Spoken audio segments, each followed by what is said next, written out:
నాకు ఎంత బాధ అనిపించింది అంటే అసలు ఒక్క అప్రిషియేషన్ లేదురా అనిపించింది. C he's very very genuine kid. ఎందుకంటే మీరు ఒకసారి ఆ డెమాన్ ఇలా కాల్ మీద ఉండి రీతుకి ఇలా సారీ చెప్పేటప్పుడు ఒక రీతు వైపు తిరిగి ఒకసారి కళ్యాణ్ ఎక్స్ప్రెషన్ గమనించండి.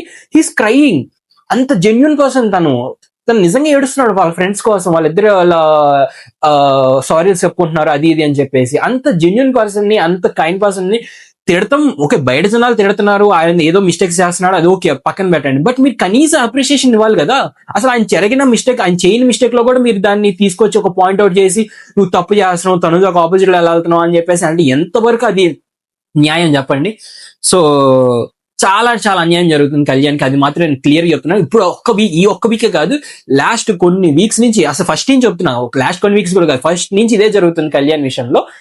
చాలా బయాస్డ్ గా వెళ్తున్నారు కళ్యాణ్ విషయంలో.